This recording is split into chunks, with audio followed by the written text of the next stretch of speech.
Even though President David Granger, since assuming office, has repeatedly spoken on the need to bridge the gap between the hinterland and the coast and has actually begun the process of raising the standard of living in the hinterland, the PPP is pushing for more to be done and has called out the government for discriminating against Amerindians. The party on Friday highlighted several issues it hopes to see addressed while criticizing some of the efforts made thus far. Region 9 and Region 1 towns were established that had some effect for our people. The village of 4 miles, the boundaries of the village of 4 miles, part of that boundary, we've learned the establishment of a town, they have conflict. Now, the establishment of a town was done without any form of consultation with our people. Former head of the National Toasho Council, Yvonne Pearson, the month of September is designated Amerindian Heritage Month, and according to the PPP Member of Parliament, nothing new is there to add to the 2016 celebrations. But at this point in time, our people are wondering, what are we celebrating this year? When so many things are shortcoming.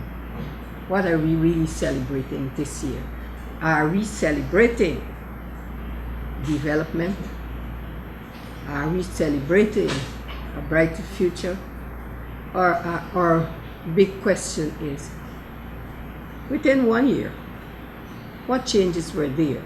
The administration's 5Bs program was also criticized, and so too was the project by which footwear was gifted to children in the hinterland.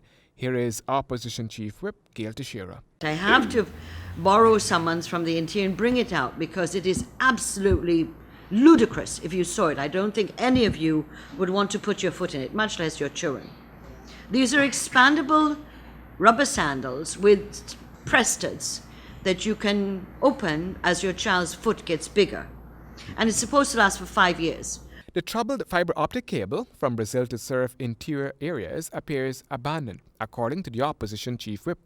This is the very project that the PPP couldn't bring to fruition. She added that a dependency on GT&T, as was discussed in National Assembly, will not bring about improvements. It is clear that the APNU AFC government is on the path of dismantling the safety nets and special projects for the Amerindian communities without any regard or caring for the quality of their lives and those of their children.